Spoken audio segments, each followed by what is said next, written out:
Ma'am ఇప్పుడు husband and వైఫ్లో ఎవరో ఒకళ్ళకి క్యాన్సర్ ఉంటుంది, ట్రీట్మెంట్ జరుగుతూ ఉంటుంది. అప్పుడు ట్రీట్మెంట్ తర్వాత కూడా వాళ్ళ పర్సనల్ లైఫ్ని నార్మల్గా లీడ్ చేయొచ్చు అంటారా? ఇది చాలా ఇంపార్టెంట్. ఎందుకు అని అంటే ఎస్పెషల్లీ సర్వైకల్ క్యాన్సర్ వచ్చిన పేషెంట్స్కి హస్బెండ్స్ ఎంతోమందిని నేను చూశాను. అంటే ఇంతకుముందు నేను ఒక ఇన్స్టిట్యూట్లో కూడా వర్క్ చేశాను, తర్వాత గవర్నమెంట్ హాస్పిటల్స్లో వర్క్ చేస్తున్నాను. అక్కడ ఏంటంటే కొంచెం లో సోషియో ఎకనామిక్ స్టేటస్లో ఉంటారు.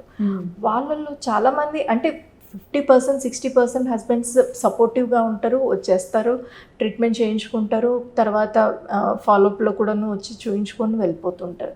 కానీ ఒక 30-40% హస్బెండ్స్ ఎలా ఉంటారు అని అంటే ఒక్కసారి ఈమెకి ఈ క్యాన్సర్ వచ్చింది అంటే సర్వైకల్ క్యాన్సర్ కానీ బ్రెస్ట్ క్యాన్సర్ కానీ ఇలాంటివి వచ్చాయి అని అంటే ఈమె నాకు సంసారానికి పనికి రాదు, సెక్షువల్ లైఫ్కి ఈమెతోటి నేను కలవలేను అండ్ నాకు ఈమె అవసరం లేదు అని అనుకొని పక్కకు వదిలేసిన వాళ్ళని కూడా చాలా మందిని చూస్తూ ఉంటాం.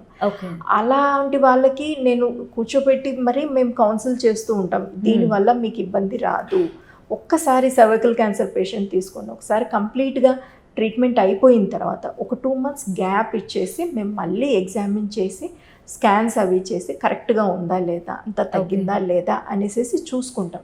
చూసుకున్న తర్వాత వాళ్ళకి వెంటనే కౌన్సిల్ కూడా చేస్తాం. You can carry on with your own life, personal లైఫ్లో మీరు ఎటువంటి ఆటంకం పెట్టుకోవాల్సిన పని లేదు. అండ్ అలా కలవటం కూడా చాలా ఇంపార్టెంట్, ఎందుకంటే ఆ వెజైనా మొత్తం పేటెంట్ అవుతుంది.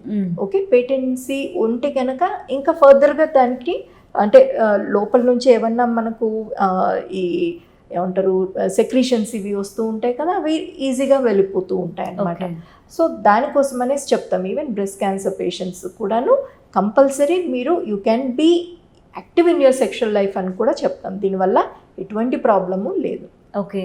అండ్ మ్యామ్, యశోద హాస్పిటల్లో ప్రత్యేకంగా క్యాన్సర్కి సంబంధించి ఎటువంటి ట్రీట్మెంట్స్ టెక్నాలజీస్ అవైలబుల్లో ఉన్నాయి present? Okay, so MR Linac అనేసి highest form of radiotherapy machine అనేసి వచ్చింది. ఇండియాలో ఫస్ట్ మెషిన్ ఇది.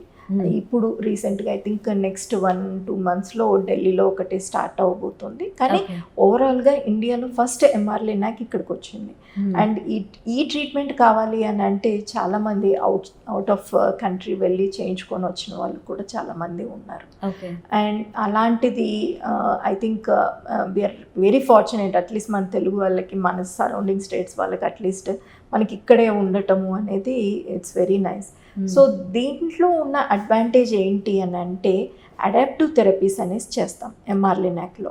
అడాప్టివ్ థెరపీ అంటే ఏంటి అని అంటే సపోజ్ ఎస్పెషల్లీ ఈ పెల్విస్ క్యాన్సర్ పేషెంట్స్కి అంటే రెక్టల్ క్యాన్సర్ కానీ, ప్రాస్టేట్ క్యాన్సర్ కానీ, గైనిక్ క్యాన్సర్స్ కానీ వీళ్ళందరిలోనూ అండ్ తర్వాత కొన్ని ప్యాంక్రియాస్ ఇలాంటి కొన్ని ట్యూమర్స్లో ఏమవుతుంది అంటే మూమెంట్ ఉంటుంది, ఇంటర్నల్ మూమెంట్ అని అన్నమాట.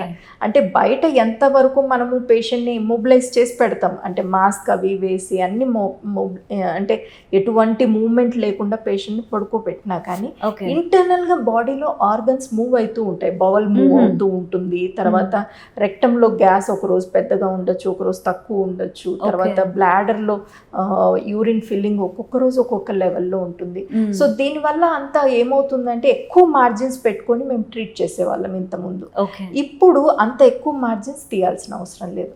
ఓన్లీ జస్ట్ ఎక్కడైతే ట్యూమర్ ఉందో దానికి ఒక సఫిషియెంట్ మార్జిన్, కొంత తక్కువ మార్జిన్లో ఇచ్చేసి ట్రీట్ చేయటం వల్ల మనకి లాంగ్ టర్మ్ సైడ్ ఎఫెక్ట్స్ అనేవి చాలా తక్కువగా ఉంటాయి అన్నమాట. ఇది బిగ్గెస్ట్ అడ్వాంటేజ్ MR Linacలో.